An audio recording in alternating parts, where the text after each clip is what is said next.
The champagne glass slipped from my cousin's hand when the phone rang. Not because of what the caller said to me, but because of the 3 words that followed. Words that turned 20 years of family jokes into stunned silence. Words that made everyone in that room realize they never really knew who I was. But I'm getting ahead of myself. Let me tell you how a woman they all thought was playing soldier ended up with the Medal of Honor. Before we jump back in, tell us where you're tuning in from, and if this story touches you, make sure you're subscribed, because tomorrow, I've saved something extra special for you.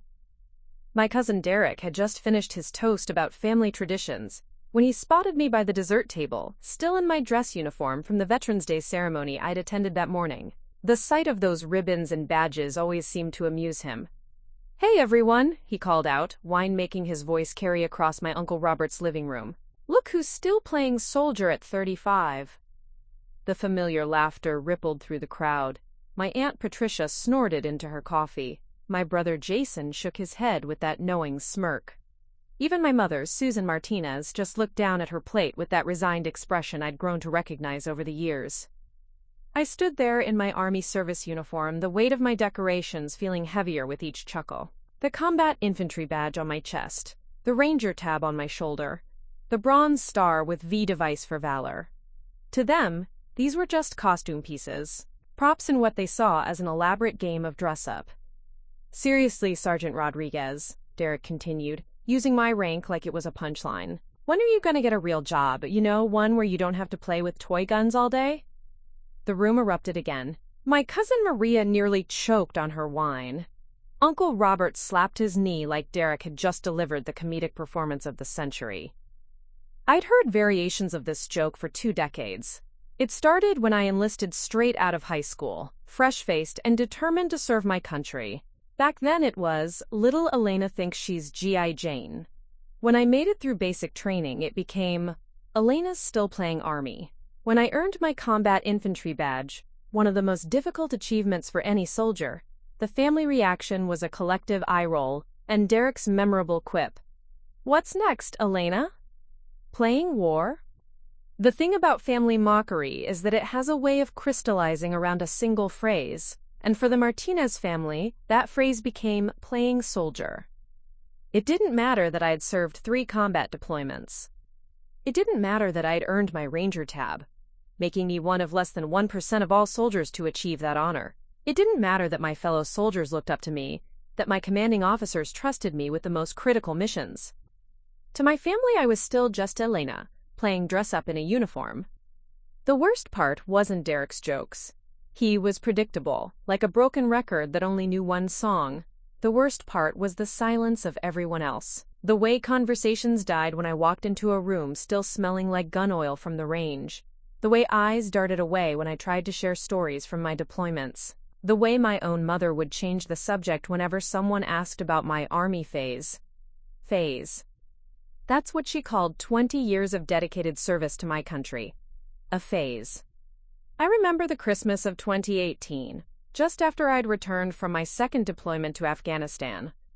I'd been gone for 15 months, leading a platoon through some of the most dangerous terrain in Helmand Province. We'd lost 2 good soldiers, and I'd carried their memories home with me like stones in my chest.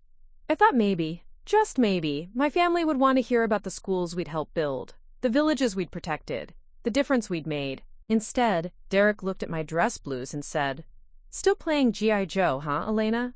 When are you going to settle down and find a husband like a normal person?" The laughter that followed felt like shrapnel. My brother Jason, who worked in insurance and had never been more than 50 miles from our hometown of Phoenix, Arizona, chimed in with his usual contribution. "I mean, it's fine as a hobby, but don't you think it's time to grow up?" A hobby. 20 years of service, reduced to a hobby. That was the night I stopped trying to explain.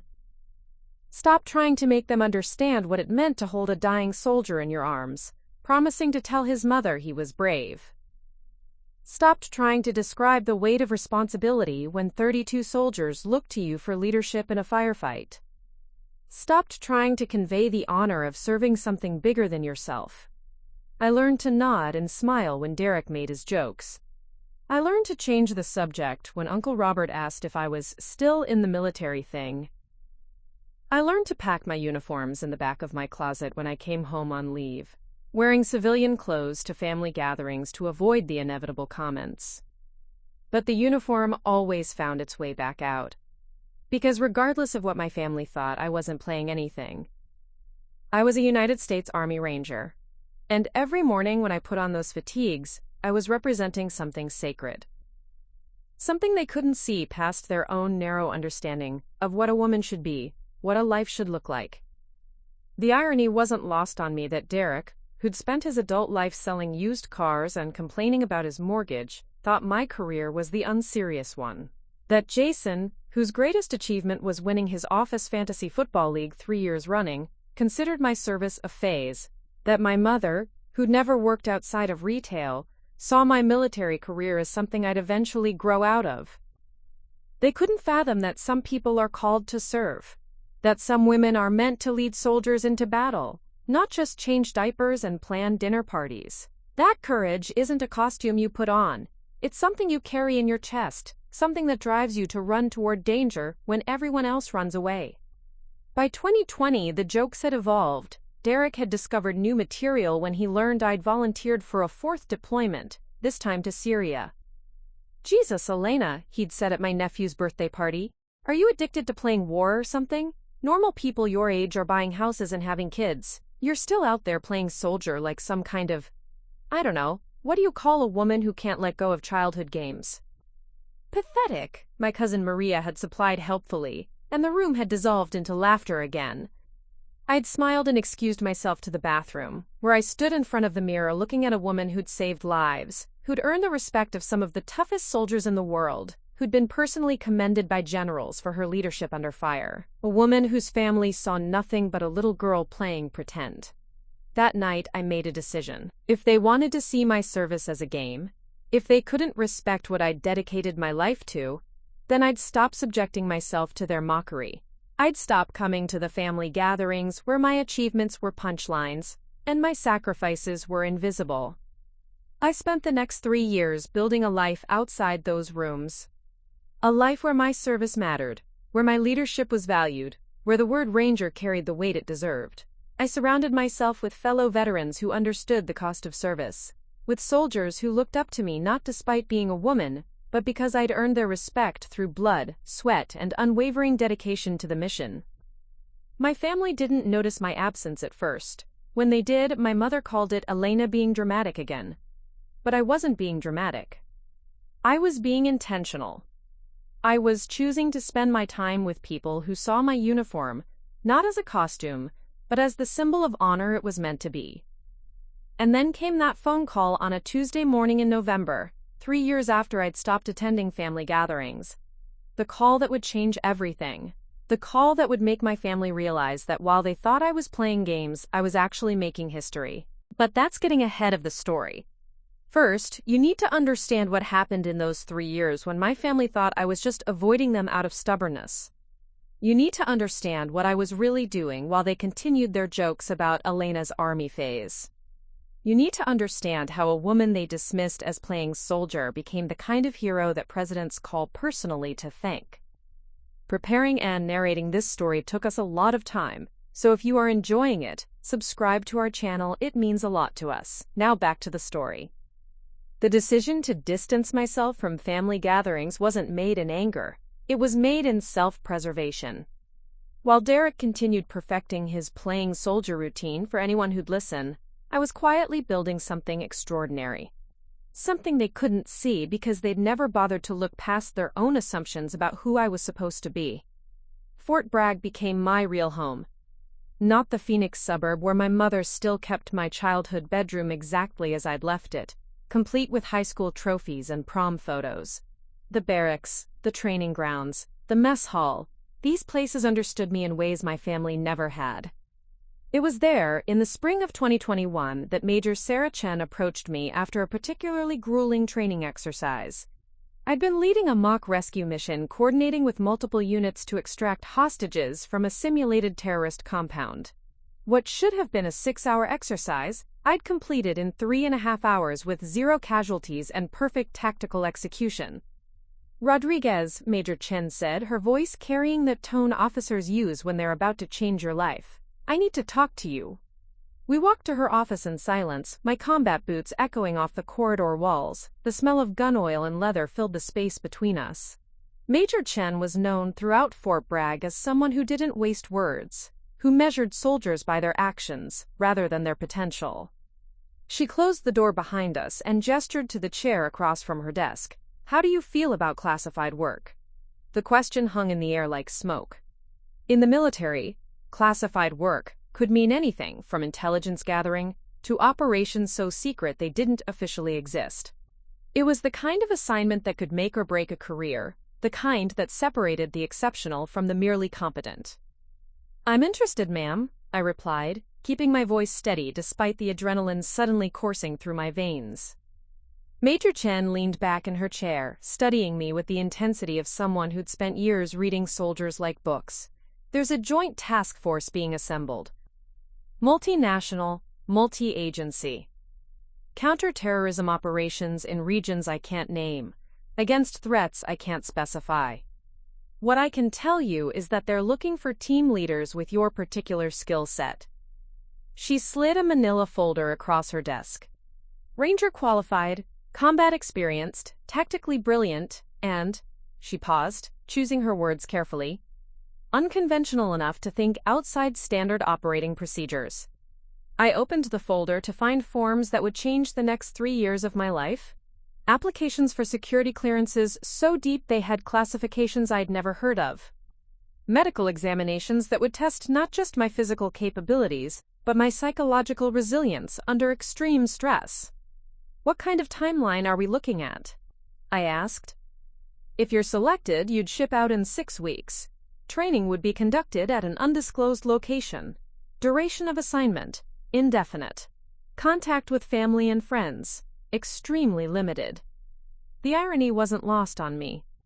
My family thought I was avoiding them out of spite, when in reality, I was about to enter a world where communication with the outside world would be virtually impossible anyway. I'll need an answer by Friday, Major Chen said, and Rodriguez, this isn't the kind of opportunity that comes around twice. That night, I sat in my barracks room staring at the paperwork that would officially make me disappear from civilian life. Around me, the familiar sounds of military life continued. Boots in the hallway, muffled conversations through thin walls, the distant sound of a drill sergeant's whistle from the night training exercises. I thought about calling my mother. Thought about explaining that I was about to undertake the most important mission of my career, something that would test every skill I'd developed over 2 decades of service. But I already knew how that conversation would go. Oh, Elena's getting more wrapped up in her army games, she'd tell my father. When is she going to get serious about her life? Derek would ask at the next family gathering I wouldn't attend. So I didn't call. I signed the papers, passed the psychological evaluations, and 6 weeks later found myself on a transport plane with no windows, heading to a location that didn't exist on any map my family would ever see. The facility was unlike anything I'd experienced in my military career. Built into what appeared to be a mountainside, it housed operators from 12 different countries. Navy SEALs worked alongside British SAS, French Foreign Legion commandos trained with Israeli Special Forces. And somewhere in that mix of elite warriors, I found my place as the only American woman selected for the program. The training was beyond intense. It was transformative. We learned languages in weeks that most people struggle with for years. We mastered urban warfare techniques that hadn't been declassified yet. We studied terrorist psychology, hostage negotiation, and tactical leadership under conditions that would break ordinary soldiers. But most importantly, we learned to become ghosts. To operate in environments where failure meant not just mission compromise, but international incidents that could destabilize entire regions. Captain Marcus Thompson, our British liaison, put it best during our 3rd week of training. You're not soldiers anymore, you're surgical instruments. Precise, clean, and completely deniable. The missions began 6 months later. I can't tell you where we went. Those locations remain classified to this day. I can't tell you who we fought against, or which governments requested our intervention. What I can tell you is that over the next 2.5 years, Our team prevented terrorist attacks that would have killed thousands of innocent civilians. We extracted kidnapped diplomats from compounds in desert cities. We neutralized bomb-making facilities hidden in urban centers. We gathered intelligence that prevented chemical weapons from reaching terrorist cells planning attacks on civilian populations. And through it all, I led. Not because I was the highest-ranking officer, several team members outranked me, but because I had something that military academies can't teach and family mockery can't destroy: the ability to see 3 moves ahead in a chess game where the pieces were human lives. My first major operation as team leader came 8 months into the assignment. Intelligence had located a high-value target, a bomb maker responsible for attacks across 3 continents, in a fortified compound in a country I still can't name. The mission required infiltrating a facility that was considered impenetrable, extracting our target alive for interrogation, and getting out without leaving any evidence of American involvement. Standard operating procedure called for a full team assault, overwhelming force, multiple entry points, air support on standby, but I saw a different approach. A surgical strike using the compound's own security protocols against them, slipping through gaps in their surveillance during a window that lasted exactly 17 minutes during the daily shift change. My team thought I was insane. Captain Thompson called it Rodriguez's ghost walk, a plan so audacious it bordered on suicidal. But audacity had always been my strength, the quality that had earned me commendations and the respect of soldiers who initially doubted whether a woman could lead them in combat. The mission was flawless. We were in and out in 14 minutes. Our target secured. 0 casualties on either side. No trace of our presence except for 1 empty cell where a terrorist had been planning his next attack on innocent people. That operation earned me the attention of commanders whose names I'd only heard whispered in Pentagon briefings. It also earned me something else: the trust of operators who'd initially questioned whether an American woman belonged on their team. Sergeant Major Klaus Richter, a German commando who'd served in conflicts across 4 continents, pulled me aside after we returned to base. "Rodriguez," he said in his heavily accented English, "I have worked with soldiers from every major military in the world. What you did in there, that was not training. That was instinct, pure tactical genius." Over the next year, my reputation grew. Not in the newspapers or on military websites where my family might have seen it, but in the classified reports that circulated among the world's elite special operations commanders. I became known as the Ghost, an operative who could accomplish impossible missions through unconventional means. But the mission that would ultimately change everything came in the fall of 2023. Intelligence had intercepted communications suggesting a coordinated terrorist attack planned for American soil, something that would make 9/11 look like a practice run. The plot involved multiple cells, sophisticated weaponry, and a timeline that gave us less than 2 weeks to prevent a catastrophe that could kill tens of thousands of Americans. The mission required infiltrating the terrorist network's highest levels, gaining the trust of operatives who'd spent years planning this attack, and dismantling their entire operation from within. It was the kind of assignment that had a 90% casualty rate and would require an operator willing to spend weeks deep undercover with no backup, no support, and no guarantee of extraction. When the mission briefing ended, the room fell silent. Even the most experienced operators looked uncomfortable. This wasn't just dangerous. It was a potential suicide mission disguised as a tactical assignment. "I'll take it," I said. Every head in the room turned toward me. Captain Thompson shook his head slowly. "Rodriguez, this isn't a standard infiltration. You'd be on your own for potentially weeks if your cover gets blown." "I understand the risks," I replied. "But I also understand what happens if we don't stop this attack." What I didn't understand, as I prepared for the most dangerous mission of my career, was that success would bring something I'd never expected: recognition that would reach all the way to the highest levels of American government. Recognition that would eventually lead to a phone call that would shatter 20 years of family jokes and change everything. The briefing room at 0400 hours was lit by harsh fluorescent lights that made everyone look like corpses. I sat across from Colonel James Mitchell, a man whose face had been weathered by 30 years of classified operations that officially never happened. Behind him, a wall-mounted screen displayed satellite imagery of a compound in what appeared to be an industrial district of a major American city. The target calls himself Rashid al-Mansouri, Colonel Mitchell began, his voice carrying the weight of impending catastrophe. Born David Patterson in Cleveland, Ohio. Converted to radical Islam during a prison sentence for armed robbery. Since his release, he's become one of the most sophisticated terrorist planners we've ever encountered on American soil. The screen flickered to surveillance photos. A bearded man in his 40s with cold, intelligent eyes.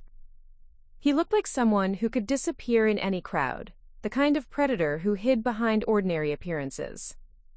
Al-Mansouri has assembled a network of 12 operatives across 5 major cities: Detroit, Chicago, Houston, Los Angeles, and New York. Each cell has been provided with materials to construct explosives that would make the Boston Marathon bombing look like a firecracker. The plan is to detonate these devices simultaneously during the Thanksgiving Day parade coverage, when maximum television viewership would amplify the psychological impact. The room fell silent except for the hum of ventilation systems. Thanksgiving was 11 days away. Colonel Mitchell continued, his eyes never leaving mine. Traditional law enforcement approaches have failed. FBI attempted infiltration twice. Both agents were identified and eliminated. The network is too sophisticated, too paranoid for conventional methods. They've implemented communication protocols that our best cryptographers can't crack. He leaned forward, his hands clasped on the metal table between us. But they have one weakness. Al-Mansouri has a type. He recruits women who appear to share his ideological fervor. Women who can get close to him in ways that male operatives cannot. The implication hung in the air like a loaded weapon. This wasn't just about infiltrating a terrorist cell. It was about becoming someone else entirely, convincing a master manipulator that I shared his desire to kill innocent Americans. The cover identity has been prepared, Mitchell continued, sliding a manila folder across the table. Fatima al-Zahra, a recent convert from Texas, who lost her brother in a drone strike overseas. Radicalized through online forums, seeking revenge against the American government that she blames for her family's destruction. I opened the folder to find a complete life history for a person who didn't exist. Birth certificates, school records, social media profiles dating back 5 years. Someone had spent months creating Fatima al-Zahra, building a digital footprint so detailed it could withstand the kind of background checks that paranoid terrorists conducted on potential recruits. How deep does this go? I asked. Total immersion. You'll have no contact with your handlers for the duration of the mission. No backup, no extraction team, no emergency protocols. If al-Mansouri suspects you're not who you claim to be, you're on your own. Colonel Mitchell's expression softened slightly, the first crack I'd seen in his professional demeanor. I won't lie to you, Rodriguez. This mission has a higher probability of failure than success. If you're discovered, the best-case scenario is a quick death. Worst case, these people have creative ways of dealing with traitors. I stared at the surveillance photos, studying the faces of men who dedicated their lives to killing civilians. Men who saw the upcoming Thanksgiving attacks as their holy war against American freedom. What's the timeline for insertion? 72 hours. We've identified a mosque in Detroit, where al-Mansouri's lieutenant recruits new operatives. You'll make contact there, establish your bona fides, and work your way up the network until you can get close enough to al-Mansouri himself. Colonel Mitchell stood up, signaling the end of the briefing. Rodriguez, I want you to understand something. If you succeed in stopping these attacks, there will be no medals ceremony. No public recognition. This mission will be classified at levels that will keep it buried for the next 50 years. The American people will never know what you prevented, and your family will never know what you risked. I thought about Derek's jokes, about my mother's dismissive comments about my army phase. They would continue seeing my service as a game, never knowing that their daughter and cousin had prevented mass murder on American soil. I understand, sir. Do you? Because I need to know that you're doing this for the right reasons. Not to prove something to people who don't appreciate your service. Not to validate your career choices, but because innocent lives depend on it. I met his gaze directly. Sir, I've spent 20 years serving this country, Some missions make the history books. Others disappear into classified files. But every mission matters, whether anyone ever knows about it or not. Colonel Mitchell nodded slowly. That's what I needed to hear. Transportation leaves at 1,800 hours. From this moment until mission completion, Sergeant Elena Rodriguez no longer exists. You are Fatima al-Zahra, and the lives of thousands of Americans depend on how convincingly you can hate your own country.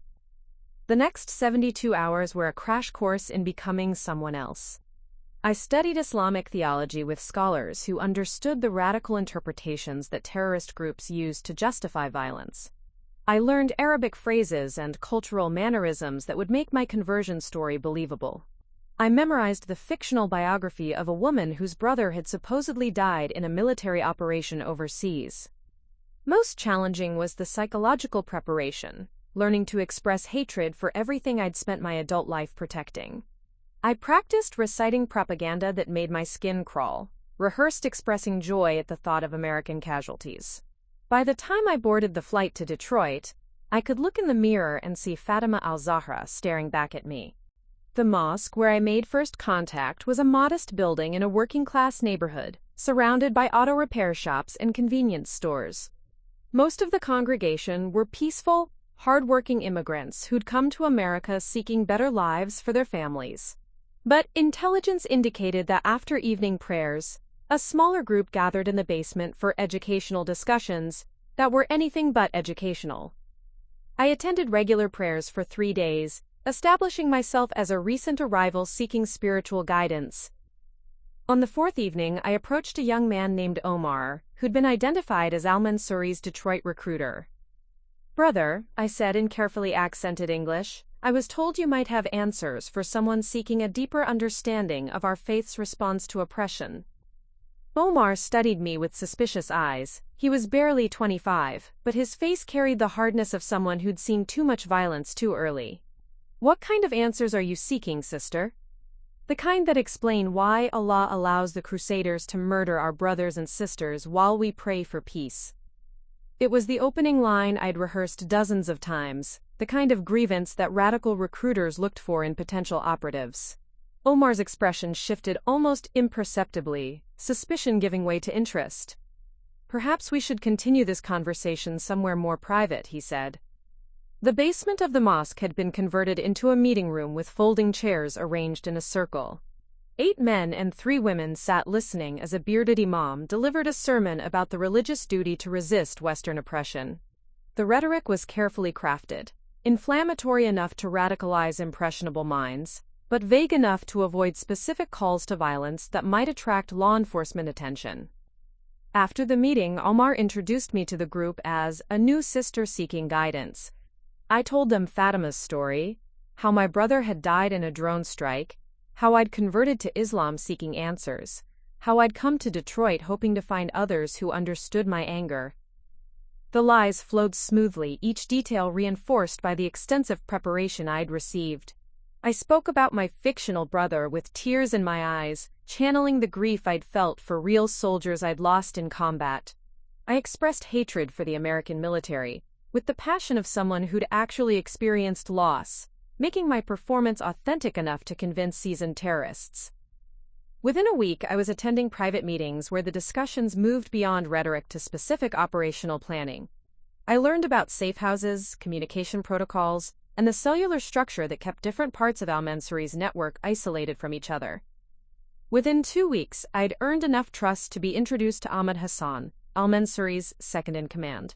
Hassan was a former electrical engineer who'd learned bomb-making techniques during the Iraq War. He was also the man responsible for vetting potential operatives before they were allowed anywhere near al-Mansouri himself. The vetting process took place in a warehouse on the outskirts of Detroit, a building that officially stored auto parts but actually served as a training facility for domestic terrorists.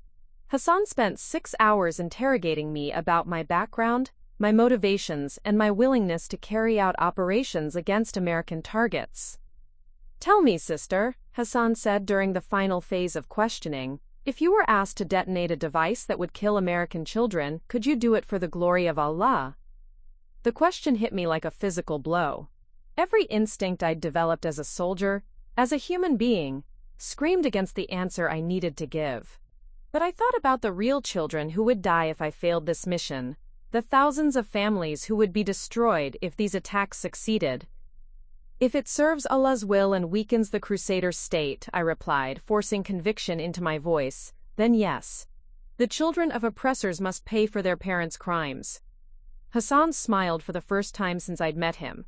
You understand true jihad, sister. I think it's time you met our leader. 3 days later, I found myself in a luxury apartment overlooking the Detroit River, face to face with the man who planned to turn Thanksgiving into a day of national mourning. Rashid al-Mansouri was smaller than his photograph suggested, but his presence filled the room like a malevolent force. So you are the sister with the martyred brother, he said, studying me with eyes that seemed to see straight through my carefully constructed cover identity. I am, I replied, meeting his gaze without flinching. And do you believe that killing Americans will bring your brother back from the dead? The question was a trap, designed to identify law enforcement agents who might give a legally acceptable answer. But I'd been prepared for this moment. No, I said calmly, but it will ensure that other sisters don't lose their brothers to American missiles. Sometimes the only way to stop a bully is to hurt them badly enough that they reconsider their actions. Al-Mansouri nodded slowly, a predator recognizing kindred hunger in potential prey. You understand the nature of war, sister. Good, because what we are planning will require soldiers who can see past the immediate consequences to the greater victory.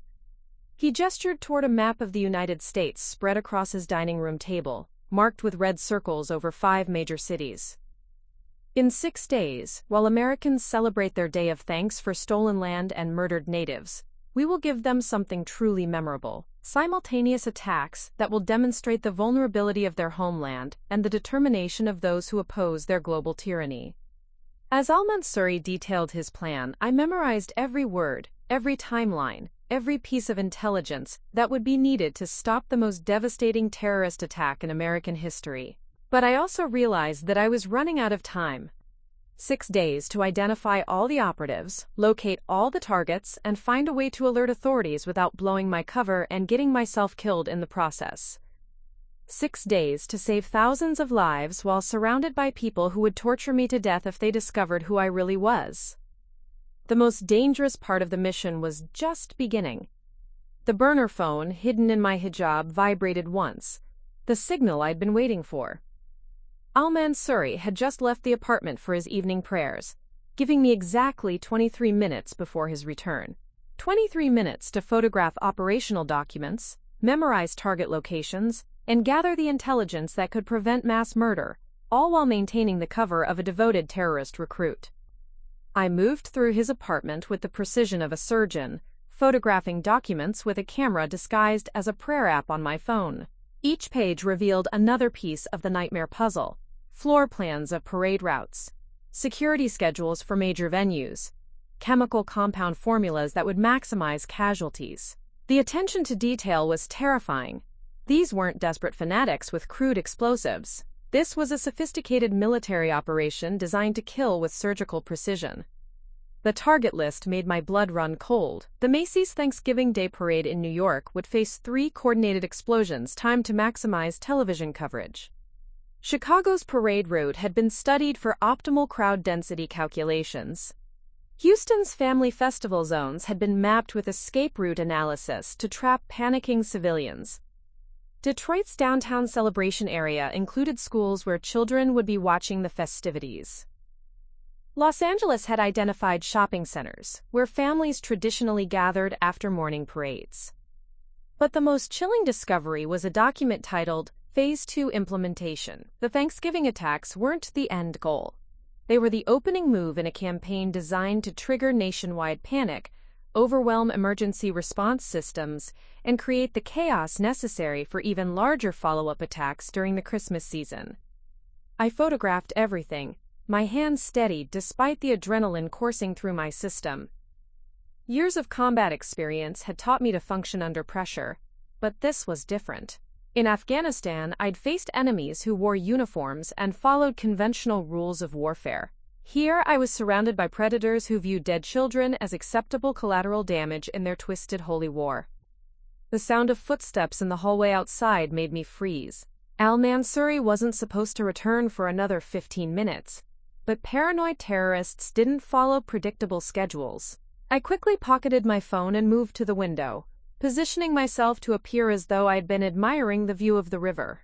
The door opened to reveal not Al-Mansuri but Hassan, his lieutenant. His eyes swept the room suspiciously before settling on me. "What are you doing here alone, sister?" "Brother Rashid asked me to wait while he attended prayers," I replied calmly. "He wanted to discuss my role in the upcoming operations." Hassan's expression remained skeptical. "He left you alone with sensitive materials?" "He trusts me," I said, allowing a note of pride to enter my voice. "As should you, unless you question his judgment." It was a calculated risk, using al-Mansuri's authority to deflect Hassan's suspicion. In hierarchical terrorist organizations, questioning the leader's decisions was often viewed as insubordination. But Hassan wasn't easily intimidated. "Trust is earned through action, not words," he said, moving closer. "Perhaps it's time we tested your commitment more thoroughly." Before I could respond, Hassan pulled out his phone and showed me a photograph that made my heart stop. It was surveillance footage from outside the mosque where I'd first made contact, and in the background, barely visible, was a man I recognized as Agent Kevin Walsh from the FBI's Detroit field office. "This photograph was taken 3 days ago," Hassan said, studying my reaction carefully. "The man in the background has been identified as federal law enforcement. He was conducting surveillance on our recruitment activities." I forced myself to look confused rather than terrified. "I don't understand what this has to do with me." "It means we have a security breach," Hassan replied. "It means someone has been feeding information to the authorities. It means we need to identify the traitor before our holy mission is compromised." The room felt like it was shrinking around me. If Hassan suspected that I was the source of the security leak, my mission was over.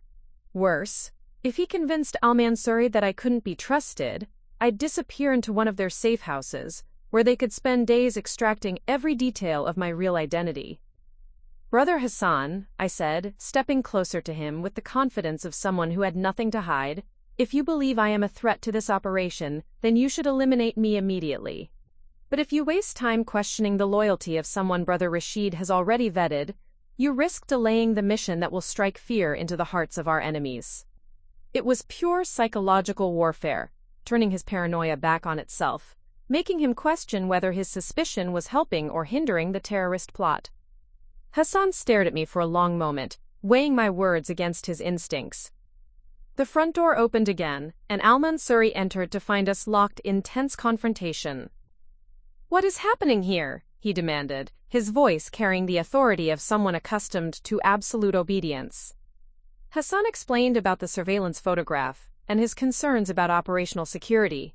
As he spoke, I watched al-Mansuri's face, trying to read the calculations happening behind his cold eyes. "Sister Fatima," al-Mansuri said when Hassan finished, "Hassan raises valid concerns about security. How do you respond?"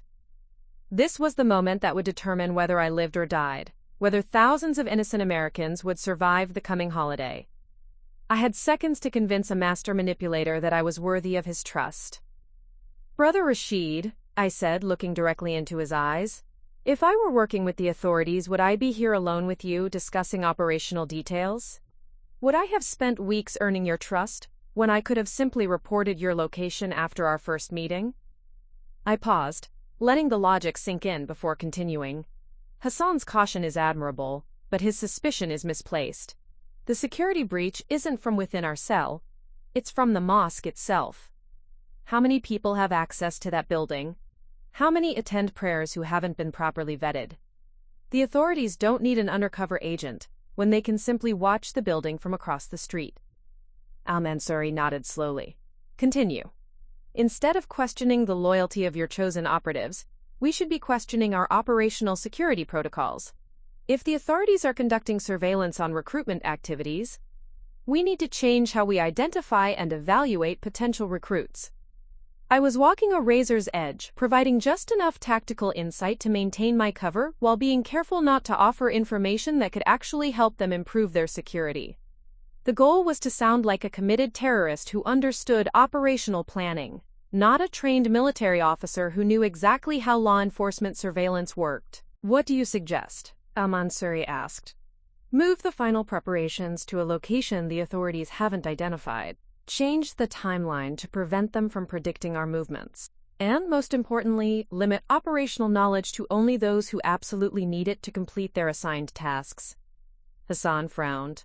You speak like someone with military experience. Another trap. But I'd prepared for this question during my cover development.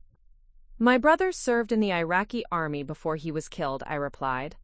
He taught me about operational security because he knew the Americans would eventually target his family. He was right. They murdered him with a drone strike. But his knowledge lives on through me. The fictional brother had become my shield, explaining away any tactical expertise that might seem suspicious coming from a supposedly untrained civilian recruit. Al-Mansuri studied me for another long moment, then turned to Hassan. Sister Fatima's analysis is correct. We've been too focused on internal threats, when the real vulnerability is external surveillance. Implement her suggestions immediately. Hassan looked like he wanted to argue, but Al-Mansuri's tone left no room for debate. Yes, brother, I'll begin making the necessary adjustments. Good. And Hassan? In the future, bring your concerns to me privately rather than confronting operational personnel without authorization. It was a public rebuke that would damage Hassan's standing within the organization, but it also solidified my position as someone Al-Mansuri trusted. As Hassan left the apartment, clearly frustrated but unable to challenge his leader's decision, Al-Mansuri turned his attention back to me. You handled that well, sister. Hassan is valuable, but he sometimes allows paranoia to cloud his judgment. Paranoia serves a purpose, I replied, but it must be balanced with operational necessities. Al-Mansuri smiled, the first genuine expression of approval I'd seen from him. You understand the balance between security and efficiency. Good. Because I have a special assignment for you. He walked to his desk and pulled out a key attached to a simple metal ring. Tomorrow, you will travel to Chicago. There, you will meet with Khalil ibn Rashad, our coordinator for the Midwest operations. He will provide you with the materials you need to complete your contribution to our holy mission. The key felt heavy in my palm, weighted with the knowledge that accepting it marked a point of no return. Whatever assignment Al-Mansuri had planned for me would likely involve direct participation in terrorist activities, crossing lines that would compromise my mission and potentially make me complicit in mass murder. What materials? I asked. The tools of martyrdom, sister. Khalil will explain everything when you meet him. Your target is the Chicago parade route, specifically the family viewing area near Grant Park. Your device will be timed to detonate during the peak television coverage, ensuring maximum psychological impact. The room spun around me as the full implications hit home. Al-Mansuri wasn't just asking me to gather intelligence about terrorist activities. He was asking me to become a suicide bomber. I am honored by your trust, I managed to say, though the words felt like acid in my throat. Trust is a precious commodity, sister. I hope you prove worthy of it. As I left Al-Mansuri's apartment that evening, the key burning in my pocket like a piece of molten metal, I realized that the mission had evolved beyond intelligence gathering. I now had less than 5 days to prevent multiple terrorist attacks while maintaining a cover identity that required me to actively participate in planning mass murder. The burner phone in my hijab remained silent. No contact with my handlers, no backup support, no emergency extraction protocols. I was completely alone, walking deeper into a terrorist network that trusted me enough to hand me explosives and target innocent families. 5 days to save thousands of lives. 5 days to find a way to alert authorities without blowing my cover. 5 days to prevent the worst terrorist attack in American history while pretending to be one of the perpetrators. The hardest part wasn't the danger. It was maintaining the psychological facade of someone who wanted to kill children. Every smile I gave Al-Mansuri, every expression of hatred I directed toward innocent Americans, every moment I spent pretending to share their twisted ideology was like swallowing poison. But somewhere in Phoenix, my family was preparing for their own Thanksgiving celebration, completely unaware that their daughter and cousin was the only thing standing between them and national catastrophe. Derek would probably make his usual jokes about me playing soldier. My mother would probably wonder why I never called anymore. If only they knew that their soldier was about to prevent the deadliest terrorist attack in American history. If only they knew that while they dismissed my service as a game, I was literally saving their lives. The Greyhound bus to Chicago smelled like stale coffee and broken dreams. I sat in the back row, wearing the modest clothing of Fatima al-Zahra, while Elena Rodriguez screamed silently inside my head. In my purse, wrapped in a prayer scarf, was the key al-Mansuri had given me, a key that would unlock a storage unit containing enough explosives to kill hundreds of innocent people. Across the aisle, a young mother struggled with a crying baby while her toddler colored in a Thanksgiving turkey coloring book. The irony wasn't lost on me. In 4 days, families just like this one would be gathering for parades and celebrations, completely unaware of the coordinated attack designed to turn their holiday into a nightmare. My phone buzzed with a text from Khalil ibn Rashad, Blue Storage Facility, Unit 247, come alone, trust no one else. The storage facility sat on the outskirts of Chicago's industrial district, surrounded by abandoned factories and empty lots that provided perfect cover for terrorist operations. Security cameras had been strategically disabled, creating blind spots that allowed for unobserved access. These people had planned every detail with military precision. Unit 247 was indistinguishable from hundreds of others, but when I inserted al-Mansuri's key, the metal door rolled up to reveal a workshop that looked like a bomb maker's paradise. Workbenches lined the walls, covered with electronic components, chemical containers, and precision tools. In the center of the space, a man in his 30s looked up from a partially assembled device that would have been at home in a military arsenal. Sister Fatima, Khalil said, wiping his hands on a chemical-stained rag, Brother Rashid speaks highly of your commitment to our cause. Khalil ibn Rashad looked nothing like the stereotypical terrorist. Clean-shaven, wearing jeans and a Northwestern University sweatshirt, he could have been any graduate student working late in a chemistry lab. But his eyes held the same cold determination I'd seen in al-Mansuri, the look of someone who'd convinced himself that mass murder was a religious duty. I am honored to serve, I replied, forcing reverence into my voice. Good, because what I'm about to show you requires absolute dedication. He gestured toward the device on his workbench. This is a work of art, sister, compact, powerful, and designed to maximize casualties in a crowded environment. The bomb was smaller than I'd expected, roughly the size of a laptop computer, but I recognized the components from my military training. The explosive compound was a sophisticated mixture that would create a blast radius of nearly 100 feet. The shrapnel design incorporated ball bearings and metal fragments specifically chosen to cause maximum human damage. The timing mechanism was electronic, precise to the second. How many casualties? I asked, though I already knew the answer would make me sick. Conservative estimate? 300 dead, 800 wounded. But if we time it correctly, during peak crowd density, those numbers could double. Khalil spoke about mass murder like an engineer discussing specifications for a bridge. No emotion, no acknowledgement that he was describing the deaths of children, parents, grandparents, who would be celebrating a national holiday. The beauty of this design, he continued, is its simplicity. No complicated assembly required at the target site. You simply arm the device 30 minutes before detonation, position it in the optimal location, and walk away. Clean, efficient, devastating.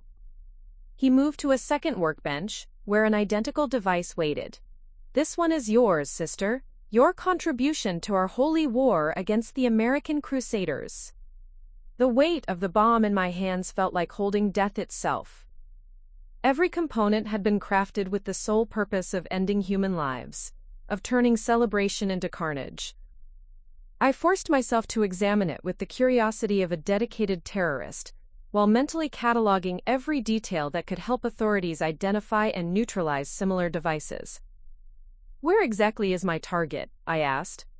Khalil unfolded a detailed map of Chicago's parade route, marked with crowd density calculations and escape route analysis. Grant Park, near the family viewing area. Thanksgiving morning, 10:47 a.m. precisely. That's when the television coverage peaks, when the maximum number of families will be gathered in the target zone. He pointed to a specific location marked with a red X. Position the device here, behind the temporary bleachers.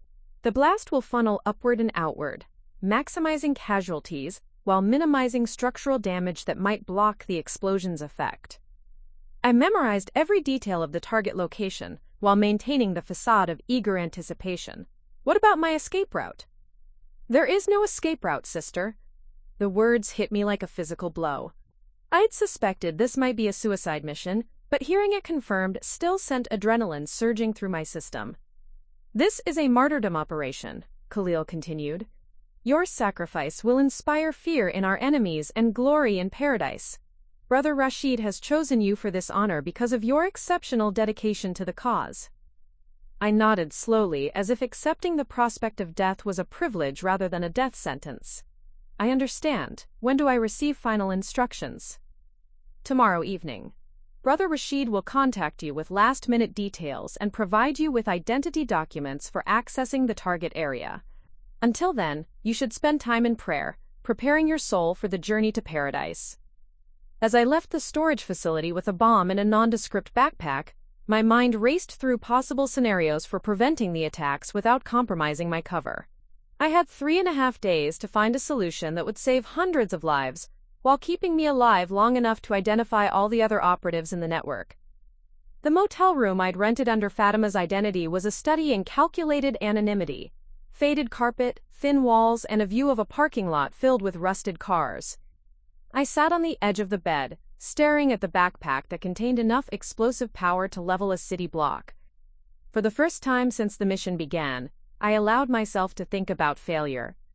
What would happen if I couldn't find a way to alert authorities without blowing my cover? What would happen if the other attacks succeeded while I was trapped in my role as a suicide bomber? What would happen if, in trying to save hundreds of lives, I ended up becoming responsible for the deaths of thousands? My phone buzzed with a text message that made my blood freeze. Sister, there has been a change of plans. Report to the warehouse immediately. Come alone. Hassan. Hassan's message could mean anything, but none of the possibilities were good. Either he'd discovered evidence of my real identity, or al-Mansuri had decided to move up the timeline for the attacks. Either way, walking into that warehouse could be walking into a trap. But I had no choice. Failing to respond would confirm any suspicions they might have, and running would abandon the mission when thousands of lives hung in the balance. The warehouse looked different at night. Shadows created blind spots where armed men could hide, and the echo of my footsteps seemed amplified in the empty space. Hassan waited near the loading dock, but he wasn't alone. 3 men I didn't recognize stood nearby, their hands resting casually near concealed weapons. Sister Fatima, Hassan said, his voice carrying none of its usual warmth. Thank you for coming so quickly. Of course, brother, how can I serve the cause? Hassan studied my face carefully, looking for any sign of deception. We've received intelligence about increased federal surveillance activity. It appears the authorities may be closer to discovering our operations than we initially believed. My heart pounded, but I kept my expression neutral. What kind of intelligence? Communications intercepts, vehicle surveillance. The kind of coordinated activity that suggests they have detailed knowledge of our operational structure. Hassan began walking in a slow circle around me, like a predator sizing up prey. This level of intelligence penetration suggests that we have a serious security breach. Someone with access to operational details has been feeding information to the authorities. The 3 men moved closer, forming a loose semicircle that blocked any easy escape routes. I recognized the positioning. It was an interrogation setup designed to make the subject feel trapped and vulnerable. Brother Hassan, I said, allowing confusion to color my voice, surely you don't suspect me of betraying our holy mission? I suspect everyone, sister, including you. Hassan produced a tablet computer and showed me surveillance footage from outside the storage facility where I'd met Khalil. The timestamp showed that it had been recorded just hours after my visit. Interesting coincidence, Hassan said. Federal agents conducting surveillance on a facility that only 3 people knew you would be visiting. The footage showed unmarked vehicles and agents with telephoto cameras, clear evidence of law enforcement activity, but something about the setup bothered me. The surveillance was too obvious, too easy to detect. Professional federal agents wouldn't position themselves so conspicuously unless they wanted to be seen. Unless, I said slowly, someone wanted us to discover this surveillance. Hassan frowned. What do you mean? Think about it, brother. If the authorities really had detailed intelligence about our operations, would they conduct such obvious surveillance? Would they risk alerting us to their activities, knowing it might cause us to change our plans? I was gambling everything on psychological manipulation, turning Hassan's paranoia against itself by offering an alternative explanation that painted the surveillance as deliberate misdirection. You're suggesting this is intentional? Hassan asked. I'm suggesting that the authorities want us to believe we have a security breach. They want us to become suspicious of each other, to start questioning the loyalty of our operatives. They want us to delay or modify our operations out of fear. Hassan's expression shifted from suspicion to uncertainty. Psychological warfare. Exactly. They can't stop us through direct action, so they're trying to make us stop ourselves. It was a desperate gambit, but it played into the kind of conspiracy thinking that terrorist organizations often embraced when faced with security pressures. I watched Hassan's face, looking for any sign that he was buying the alternative narrative I was selling. Even if you're correct, Hassan said, we can't take unnecessary risks. Brother Rashid has decided to accelerate the timeline. The words hit me like ice water. How accelerated? Tomorrow. All operations move to tomorrow evening, during the pre-Thanksgiving celebrations. Smaller crowds, but less security, and the psychological impact will be even greater because no one will expect an attack before the actual holiday. 24 hours. The timeline had just collapsed from 3.5 days to 24 hours. Every calculation I'd made about finding a way to alert authorities without blowing my cover had just become worthless. What are my new instructions? I asked. Hassan smiled, and for the first time it looked genuinely pleased. You'll be happy to know that Brother Rashid has decided to honor you with an even more significant role in our operation. He gestured to one of the men, who produced a larger backpack from behind a shipping container. Instead of a single device at Grant Park, you'll be carrying multiple devices to multiple locations throughout Chicago's downtown area. Sequential detonations designed to maximize chaos and emergency response confusion.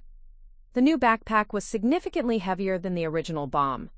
Multiple devices meant multiple opportunities for mass casualties, but it also meant I'd need to be in several different locations during the attacks, making it impossible to distance myself from the explosions.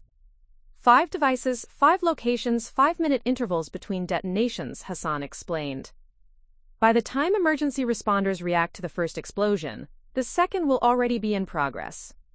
By the time they establish a perimeter, the third location will be compromised. Perfect coordination, maximum impact. As Hassan detailed the new operational plan, I realized that tomorrow evening wouldn't just determine whether I could prevent a terrorist attack. It would determine whether I lived or died trying. And with less than 24 hours remaining, I still had no way to contact my handlers, no backup support, and no extraction plan. The most dangerous day of my life was about to begin. The clock on the motel nightstand read 3:47 a.m. when I made the decision that would either save thousands of lives or get me killed in the process.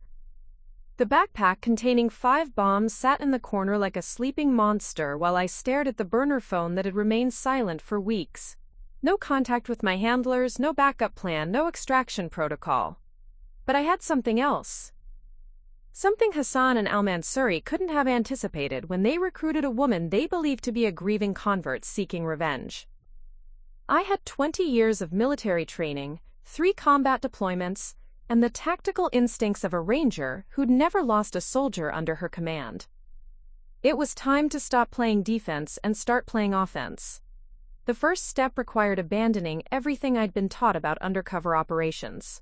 Instead of maintaining my cover at all costs, I would use it as a weapon. Instead of trying to extract intelligence without being detected, I would feed the terrorist network information designed to destroy them from within. I opened the laptop I'd purchased under Fatima's identity and began typing a message that would change everything.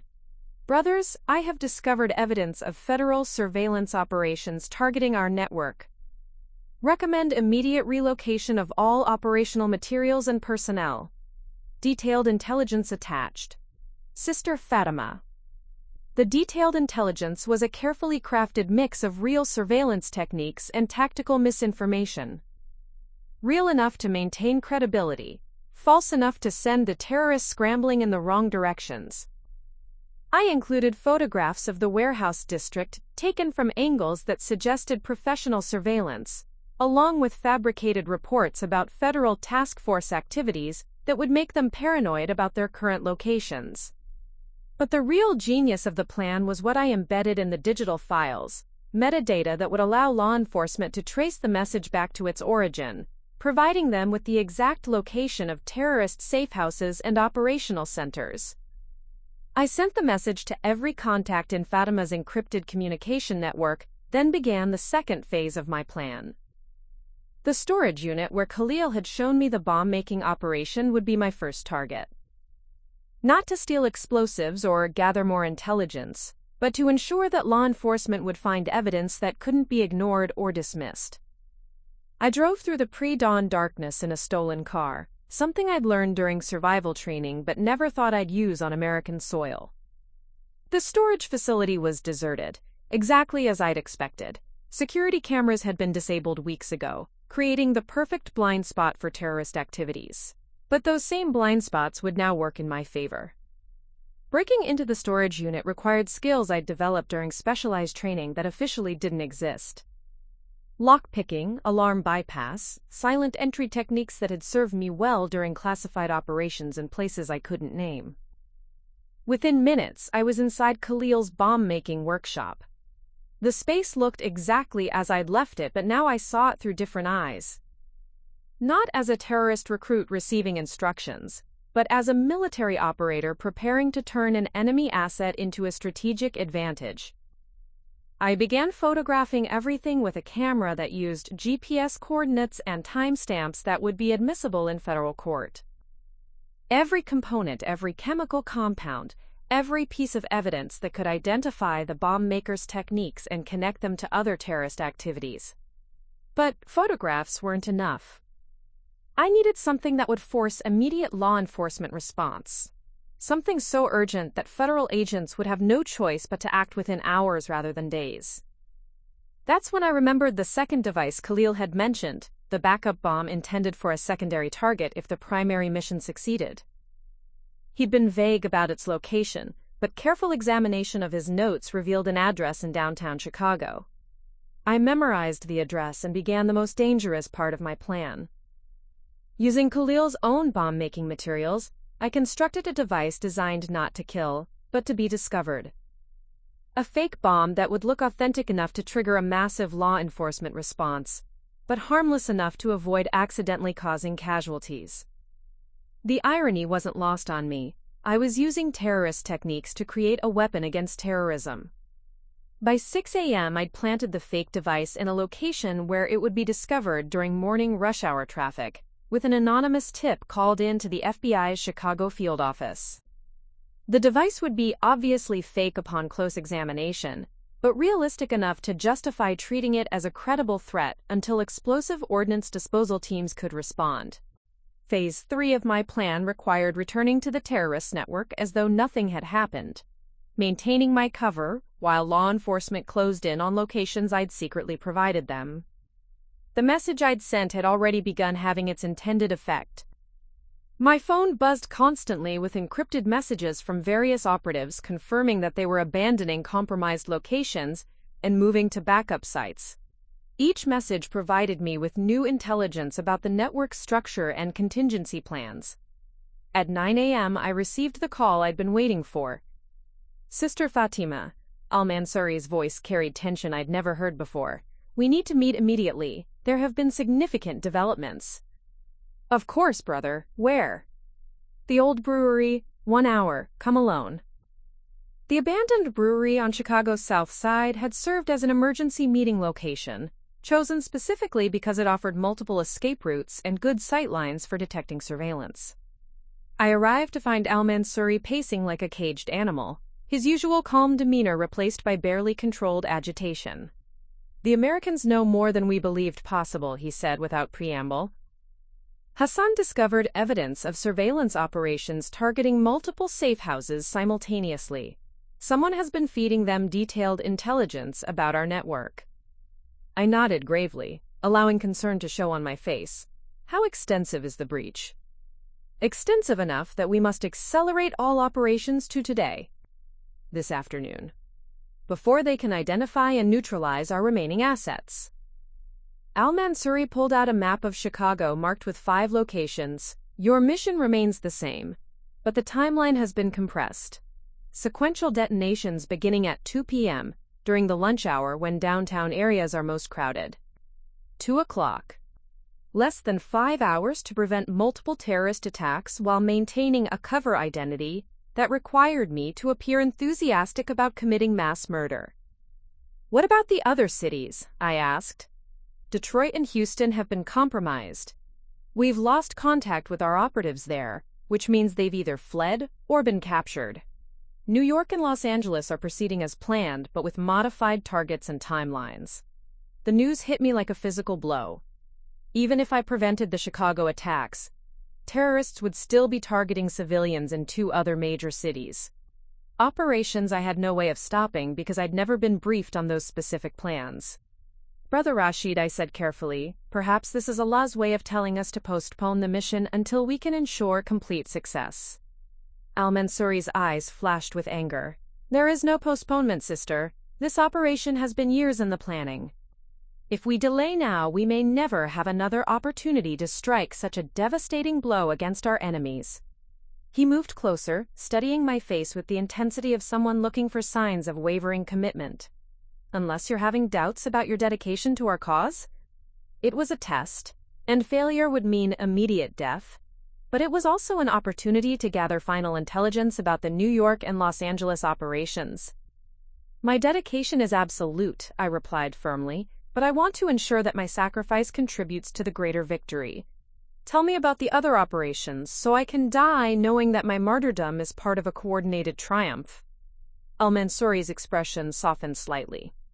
"New York proceeds at 3 p.m. Brother Mahmoud will detonate his device during the pre-Thanksgiving celebration in Times Square. Los Angeles follows at 4 p.m. Pacific Time, targeting the family festival in Griffith Park. 3 coordinated attacks, separated by time zones to maximize television coverage and psychological impact, each designed to kill hundreds of civilians and create nationwide panic. And if our operations succeed," Al-Mansuri continued, "they will be followed by secondary attacks during the Christmas season that will bring the American government to its knees." As he detailed the follow-up plans, I memorized every piece of intelligence that could help law enforcement prevent future attacks, but I also realized that I was running out of time to execute my own plan. "Brother Rashid," I said, "I should begin final preparations. The devices need to be armed and positioned, according to the new timeline." "Yes, but first, there is one more thing." Al-Mansuri reached into his jacket and pulled out a cell phone. "This phone contains a video message you will record before beginning your mission, a final statement explaining your motivations and dedication to our cause." The phone felt heavy in my hands, weighted with the knowledge that whatever I recorded would likely be broadcast on news networks around the world after the attacks. A propaganda tool designed to inspire other terrorists and spread fear among American civilians. "What should I say?" I asked. "Speak from your heart, sister. Tell the world why you chose martyrdom over slavery to the American Crusaders. Explain how your brother's death opened your eyes to the true nature of jihad. Make them understand that this is only the beginning." Al-Mansuri checked his watch. "You have 2 hours to prepare everything. Record your message, arm the devices, and position yourself at the first target location. Hassan will coordinate with the other operatives to ensure synchronized detonation times." As I left the brewery with a phone in one hand and a backpack full of explosives in the other, I knew that the next 2 hours would determine whether I lived or died. whether thousands of innocent Americans would survive their Thanksgiving preparations, and whether a woman my family thought was playing soldier would prevent the worst terrorist attack in modern history. But first I had a video message to record. And instead of terrorist propaganda, I was going to create something that would bring the full weight of American law enforcement down on al-Mansouri's network. The endgame was about to begin, and for the first time since the mission started, I would be setting the rules. The abandoned parking garage on Chicago's west side provided the perfect backdrop for what would appear to be a terrorist's final propaganda video. Concrete walls, harsh shadows, and the kind of anonymous urban decay that terrorist organizations favored for their psychological warfare campaigns. But the message I was about to record would be something al-Mansouri never anticipated. I positioned the phone's camera at eye level, checking the frame to ensure that nothing in the background could identify my location to law enforcement, at least not yet. The recording needed to serve multiple purposes: convince al-Mansouri and his network that I was a dedicated terrorist, provide federal agents with actionable intelligence, and trigger an immediate response that would save thousands of lives. All while maintaining the cover identity that was my only protection against being executed as a traitor. I pressed record and began speaking in the passionate tone of Fatima al-Zahra, the fictional convert whose brother had supposedly died in American military operations overseas. My name is Fatima al-Zahra, and in 1 hour I will give my life to strike a blow against the American crusaders who have brought nothing but death and suffering to our Muslim brothers and sisters around the world. The words felt like poison in my mouth, but I continued, building the narrative that would make the video credible to terrorist viewers while embedding the intelligence that would expose their entire network. My brother Ahmad was killed by an American drone in Iraq 3 years ago. He was not a terrorist. He was a teacher, a father, a man who wanted only to educate children and build a better future for his community. But the Americans saw only an enemy to be eliminated. I paused, allowing fabricated grief to show on my face while mentally preparing for the most crucial part of the message. Today I join the Holy Warriors, led by Brother Rashid al-Mansouri, in coordinated strikes that will show America the price of its crusade against Islam. At exactly 2 p.m. Central Time, I will detonate the first of 5 devices at locations throughout Chicago's downtown area.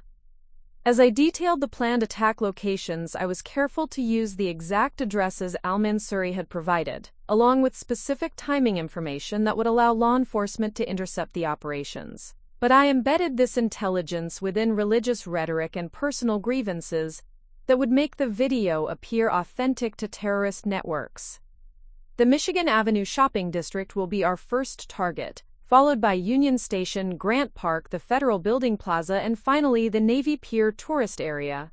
Each device has been carefully designed by our brilliant engineer brother Khalil ibn Rashad to maximize casualties among civilians who support their government's war against Islam. I was walking a razor's edge, providing enough detailed information to enable law enforcement response, while maintaining the fanatical tone that would convince al-Mansouri the video served his propaganda purposes. But Chicago is only the beginning. At 3 p.m. Eastern Time, Brother Mahmoud will strike Times Square in New York City. At 4 p.m. Pacific Time, our warrior in Los Angeles will target the Family Festival in Griffith Park. 3 cities, hundreds of casualties, and a message that America can no longer ignore. The intelligence I was revealing would expose terrorist operations across multiple time zones, but only if law enforcement treated the video as credible intelligence rather than dismissing it as propaganda. I needed to include details that would make federal agents take immediate action. Our network has spent 2 years preparing for this day. We have safe houses in Detroit, Houston, Phoenix, and Seattle. We have weapons caches in storage facilities across 12 states. We have operatives embedded in communities where no one suspects their true dedication to jihad. Each piece of information I revealed was designed to trigger massive law enforcement operations that would dismantle al-Mansouri's network completely. But I was also providing intelligence about capabilities and resources that I'd never been directly briefed on, extrapolating from conversations and observations to paint a picture of terrorist infrastructure that was far more extensive than my original mission had revealed. The devices I carry were constructed using materials purchased from suppliers who believe they are supporting legitimate construction projects. The chemicals came from Industrial Chemical Supply on Roosevelt Road. The electronic components were purchased from Midwest Electronics in Schaumburg. The timing mechanisms were assembled using instructions provided by our international coordinators. By naming specific suppliers and locations, I was giving federal agents clear leads for identifying and disrupting terrorist supply chains. But I was also taking enormous risks. If al-Mansuri reviewed the video before it was sent to news networks, he might recognize that I was providing too much operational detail for a simple propaganda message. To my fellow Muslims who believe that violence is not the answer, I say this. Your American neighbors sleep peacefully because they know their government can commit atrocities overseas without consequence. Today we bring those consequences home. I forced passion into my voice, channeling the anger and determination that a genuine terrorist would feel while preparing for martyrdom. But inside, every word was calculated to achieve the opposite effect, to ensure that law enforcement could prevent the very attacks I was describing. To the American government, I say this: you created us. Every drone strike, every invasion, every innocent life lost in your wars of aggression has created 10 more warriors, willing to die for justice. We are the consequence of your actions, and we will not stop until you withdraw from Muslim lands and end your crusade against Islam. The political rhetoric served two purposes. It made the video sound authentic to terrorist networks, while also providing intelligence analysts with insights into the psychological motivations driving the attacks. But the most crucial part of the message was still to come. I make this recording in a parking garage at 1247 West Division Street in Chicago, less than 2 miles from our primary operational headquarters. If the authorities are watching this broadcast, they should know that our leader, Brother Rashid al-Mansuri, can be found at the abandoned brewery at 3847 South Halsted Street, where he is coordinating final preparations for today's operations. I was burning my own location to ensure that law enforcement would take the video seriously, while also providing al-Mansuri's exact whereabouts to federal agents who could capture him before he escaped or triggered backup plans. The devices I carry are armed and will detonate automatically if tampered with by anyone other than myself. Attempts to evacuate the target areas will only delay the inevitable and demonstrate American weakness to the world. This was a lie. The devices could be safely disarmed by bomb disposal experts, but it would buy me time by discouraging law enforcement from immediate action until they could analyze the threat properly. To my family in Texas, who never understood my conversion to the true faith, I say goodbye. You will see me again in paradise, where Allah rewards those who sacrifice everything for justice. The fictional family reference would help maintain my cover identity while providing additional geographic intelligence about terrorist recruiting activities in Texas. And to the families of those who will die today, I offer no apology. Your government has killed our children, destroyed our homes, and stolen our land. Today you will understand our pain. I ended the recording and immediately began uploading it to multiple online platforms using accounts that had been prepared weeks earlier. But instead of just posting it publicly, I sent copies directly to the FBI's Chicago field office, the Department of Homeland Security, and local law enforcement agencies, with messages identifying it as an imminent terrorist threat. The clock on my phone showed 12:47 p.m., 73 minutes until the first attack was scheduled to begin. Within minutes of uploading the video, my phone began buzzing with calls from numbers I didn't recognize. Federal agents trying to trace the source, verify the threat, and coordinate response operations. I ignored them all, maintaining the operational security protocols that Fatima al-Zahra would follow. But I also knew that my time was running out. Once law enforcement began responding to the intelligence I'd provided, al-Mansuri would realize that his network had been compromised. And when he discovered that the video revealed information only I could have known, he would understand that Sister Fatima was not who she claimed to be. At 1:15 p.m. Hassan called. "Sister, where are you? Brother Rashid wants to confirm your position before final operations begin." "I'm conducting final reconnaissance of the target areas," I replied. "Is there a problem?" "Federal agents have been spotted near several of our secondary locations. Brother Rashid is concerned that our operational security may have been compromised." The law enforcement response was already beginning. Exactly as I'd hoped, but it also meant that the window for maintaining my cover was closing rapidly. Should I proceed with the mission? I asked. Yes, but with modified timing. Begin operations immediately rather than waiting until 2 p.m. Brother Rashid believes the Americans may be planning coordinated raids based on intelligence they've somehow acquired. Hassan's words confirmed that my plan was working, but they also meant I had minutes rather than hours before I'd be expected to detonate explosives in crowded civilian areas. Understood, I said, for the glory of Allah. For the glory of Allah, sister, die well. The line went dead, leaving me alone in the parking garage with 5 bombs and the knowledge that federal agents were racing across Chicago to prevent terrorist attacks that only I could stop. I pulled the backpack containing the explosives closer and began the most dangerous phase of my mission, disarming devices designed to kill hundreds of people while making it appear that I was preparing to use them. The irony wasn't lost on me that while my family thought I was playing soldier, I was literally defusing bombs to save American lives. But the hardest part was still ahead. In the next 30 minutes, I would either prevent the worst terrorist attack in modern history or die trying. And somewhere in Phoenix, Derek was probably making jokes about his cousin who couldn't let go of her army games. The first bomb sat in my lap like a sleeping viper, its electronic display counting down from 47 minutes and 23 seconds. Khalil had designed these devices with military precision, tamper-proof switches, redundant detonation systems, and enough explosive power to level a city block. But he'd made one crucial mistake. He'd taught a United States Army Ranger how his weapons worked.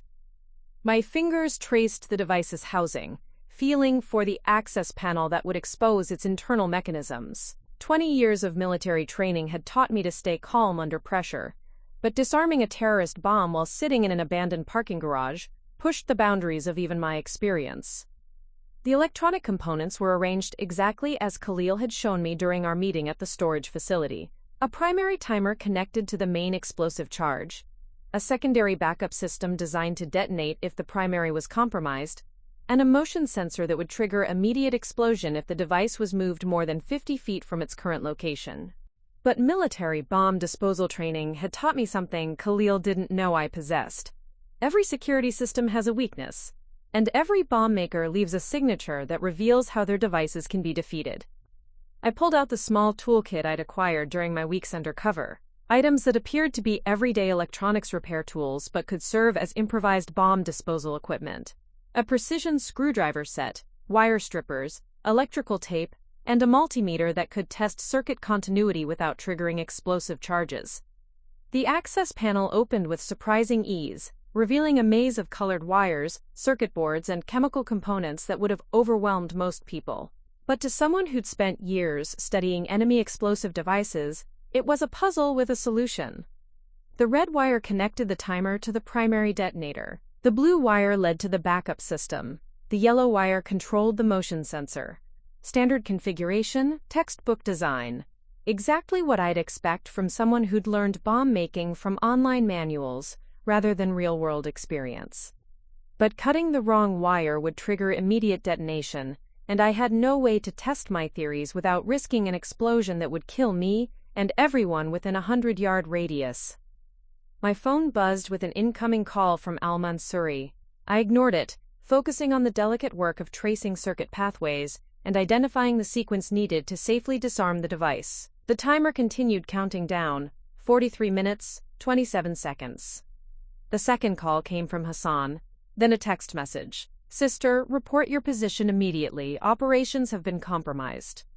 I typed back quickly, "En route to first target. Maintaining radio silence for operational security." It was a calculated risk. Continuing to communicate would maintain my cover, but it also gave them opportunities to track my location or demand real-time updates that I couldn't provide while disarming bombs. The green wire caught my attention because it didn't follow standard terrorist bomb configurations. Instead of connecting to an explosive component, it led to a small transmitter that I hadn't noticed during Khalil's demonstration. A remote monitoring system that would allow the bomb makers to track the device's status and potentially trigger detonation from a distance. This changed everything. Even if I successfully disarmed the timer and motion sensors, Al-Mansuri or Hassan could detonate the bombs remotely if they suspected I was compromising the mission. I needed to disable the transmitter first, but cutting its power supply might trigger automated fail-safes designed to prevent tampering. The safest approach would be to jam the signal rather than severing the connection, but that required equipment I didn't have. Unless I improvised. The burner phone I'd been using for terrorist communications contained a powerful radio transmitter capable of overwhelming short-range signals if modified correctly. It would mean sacrificing my only means of contact with Al-Mansuri's network, but it would also prevent remote detonation of any devices within a 50-foot radius. Working with the precision of a surgeon, I dismantled the phone's casing and accessed its internal antenna system. By reconnecting specific components and overriding safety protocols, I could turn the device into a signal jammer that would block any remote detonation commands. The modification took 12 precious minutes, but when I activated the improvised jammer, the small LED on the bomb's transmitter went dark. Remote detonation was no longer possible, at least for this device. Now I could focus on the timer mechanism without worrying about external triggers. The primary circuit was more complex than I'd initially realized. Khalil had incorporated redundant pathways, designed to ensure detonation even if primary systems were damaged. But military training had taught me to think like the enemy, to anticipate their security measures and find unconventional solutions.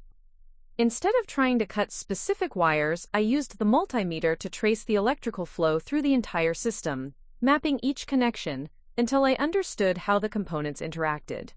The key insight came when I realized that the backup detonation system drew power from the same source as the primary timer, a design flaw that created a single point of failure.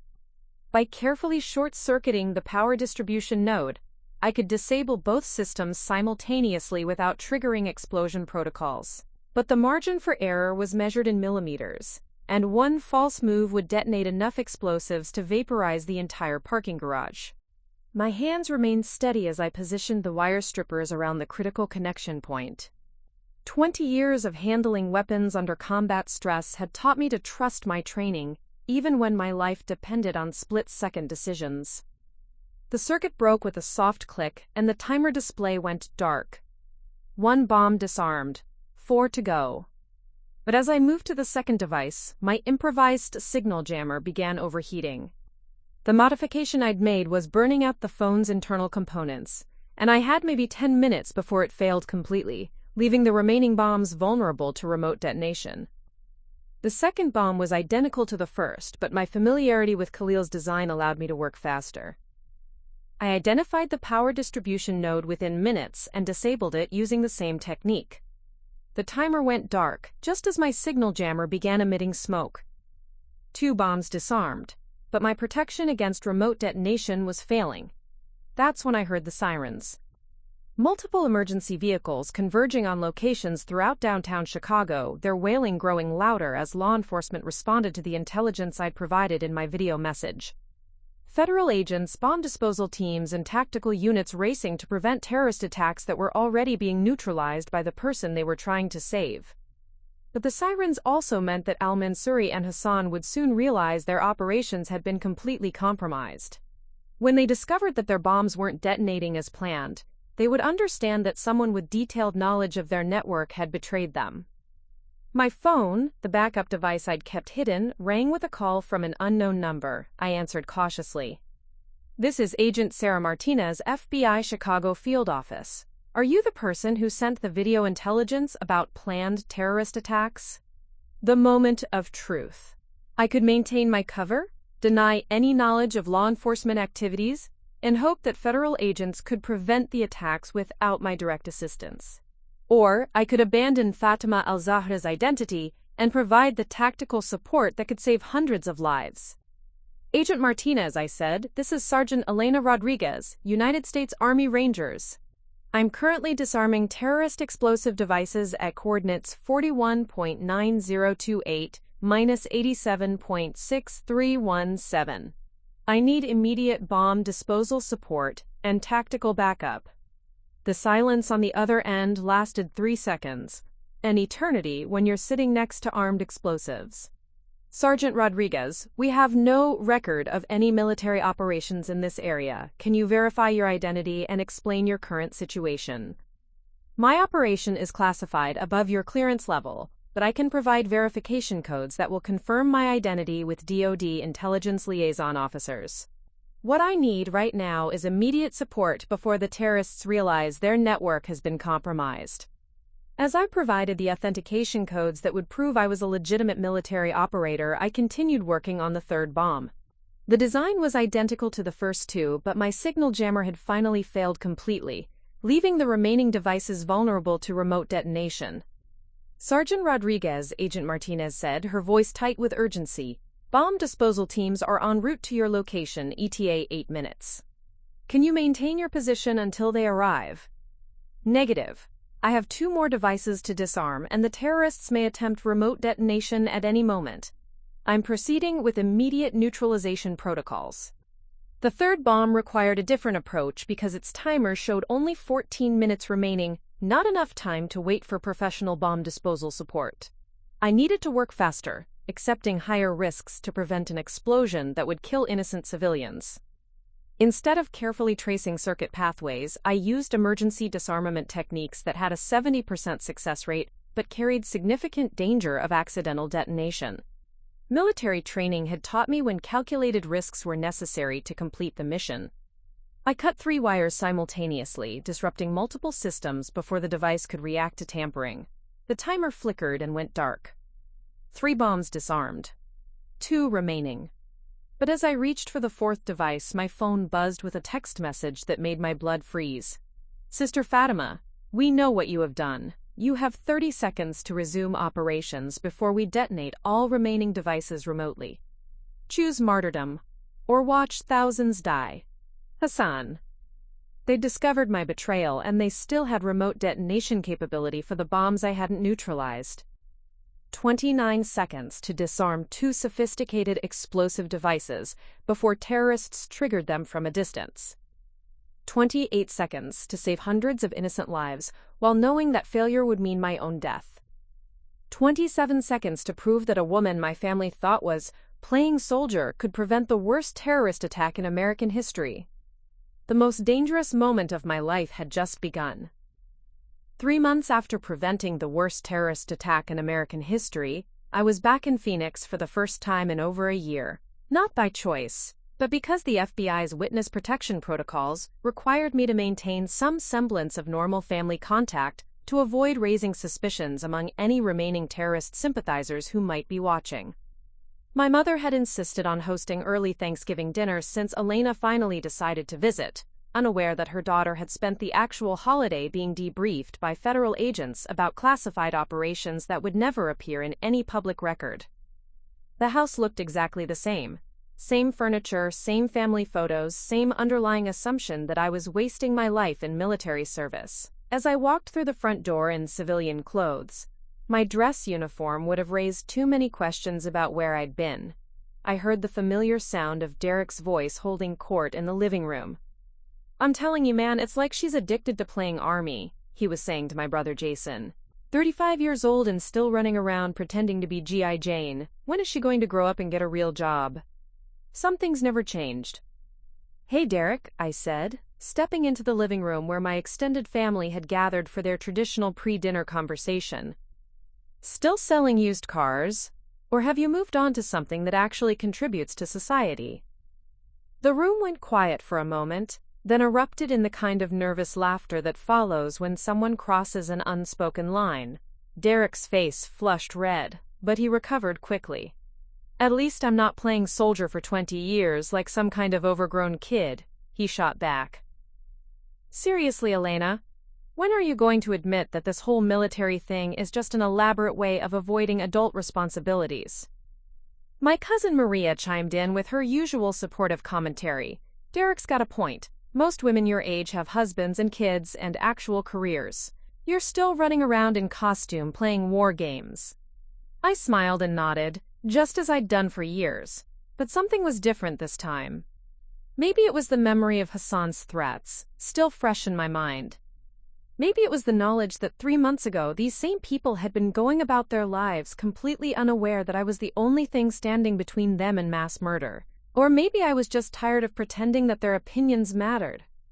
"You know what, Derek?" I said, settling into an armchair across from him. "You're absolutely right. I have been playing games." Derek's eyes lit up with vindication. "Finally! I knew you'd eventually." "I've been playing a game where I pretend that your opinion of my service matters to me," I continued. "I've been playing a game where I smile and nod when you dismiss 2 decades of protecting your freedom as some kind of elaborate hobby." The room shifted uncomfortably. My mother, Susan, looked up from the appetizer tray she'd been arranging with that expression she got when family gatherings started to go off script. "Elena," she said in her warning tone, "Derek doesn't mean anything hurtful. He's just concerned about your future." "No, Mom, Derek's not concerned about my future. Derek's uncomfortable with the idea that his female cousin chose a life he doesn't understand and can't control." Derek started to respond, but I held up my hand. "Let me ask you something, Derek. What exactly do you think I've been doing for the past 20 years? What do you imagine happens when I deploy overseas, or when I disappear for months at a time on assignments I can't discuss?" "Probably sitting in some air-conditioned office filing paperwork," Derek said with a smirk. "Real soldiers don't look like soccer moms." The comment hung in the air like a grenade with the pin pulled. Around the room I could see family members trying to decide whether to laugh or look uncomfortable. My brother Jason started to say something diplomatic, but I cut him off. "You think real soldiers don't look like soccer moms?" I asked quietly. "You think women can't be warriors because we don't fit your image of what combat looks like?" Derek doubled down, emboldened by what he mistook for weakness in my voice. "Come on, Elena. You've never seen real action. You've never saved anyone's life or done anything that actually mattered. You're playing dress-up in a uniform and calling it service." That's when my phone rang. The ringtone was distinctive. Not my personal phone, but the secure device I carried for communications that couldn't go through normal channels. The device that only 3 people in the world had the number for, and none of them would call unless something was monumentally important. I glanced at the caller ID and felt my world tilt on its axis. POTUS, President of the United States. The room noticed my sudden change in demeanor. Derek was still talking, but his voice seemed to fade into background noise as I stared at the phone that had just changed everything. "Elena?" my mother asked. "Are you going to answer that?"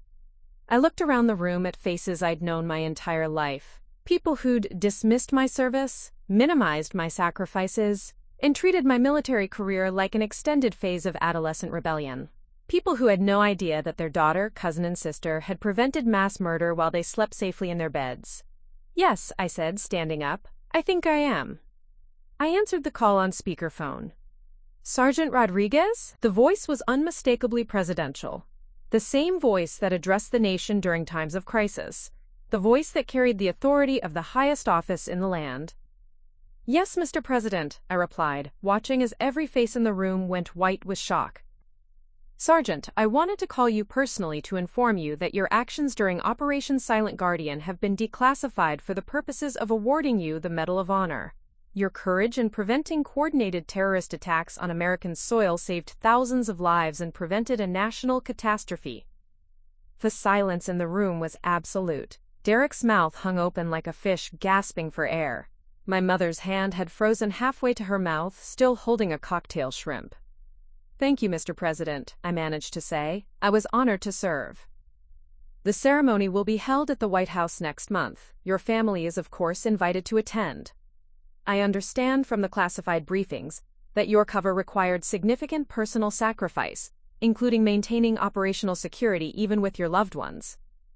The president paused, and I could hear the weight of presidential authority in his voice when he continued. "I also understand that some people in your life may not have fully appreciated the significance of your service. I hope this call helps clarify that Sergeant Elena Rodriguez is not playing soldier. She is one of the finest warriors this nation has ever produced." Derek looked like he was going to be sick. Maria had gone completely silent, staring at me like I'd just revealed I was from another planet. "The intelligence you gathered prevented attacks in Chicago, New York, and Los Angeles," the president continued. Your undercover work led to the arrest of 12 terrorists and the disruption of a network that was planning follow-up attacks during the Christmas season. The American people owe you a debt that can never be fully repaid. I glanced at Derek, who appeared to be having some kind of existential crisis. Mr. President, I was just doing my job. No, Sergeant, you were being a hero, and it's time the world knew it. The call ended, leaving the room in stunned silence. I slipped the phone back into my pocket and looked around at my family, who were staring at me like they'd never seen me before. So, I said calmly, Derek, you were saying something about me never saving anyone's life? Derek opened and closed his mouth several times, but no words came out. Finally, my mother found her voice. Elena, what? How? Why didn't you tell us? Because it was classified, Mom. Because the mission required that no one, not even family, know what I was really doing. Because sometimes protecting the people you love means letting them think less of you rather than putting them in danger. I sat back down, enjoying the first moment of stunned silence Derek had experienced in decades. 3 months ago, while you were all making jokes about me playing soldier, I was living undercover with terrorists who were planning to bomb Thanksgiving Day parades in 3 major cities. I spent weeks convincing them I was a radical willing to commit mass murder, all while gathering the intelligence that allowed law enforcement to prevent attacks that would have killed thousands of innocent Americans. The room remained frozen in shock. Uncle Robert, who'd been particularly vocal about my Army phase over the years, looked like he wanted to disappear into his chair. The Medal of Honor, I continued, is awarded for conspicuous gallantry and intrepidity, at the risk of life above and beyond the call of duty. It's the highest military decoration in the United States. And next month, the President is going to present it to me in front of the entire nation. Derek finally found his voice, though it came out as barely a whisper. Elena, we didn't know.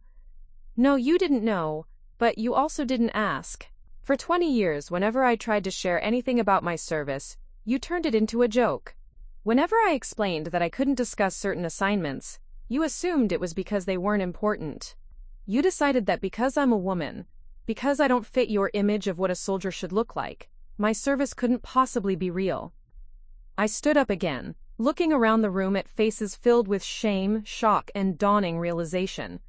So here's what's going to happen.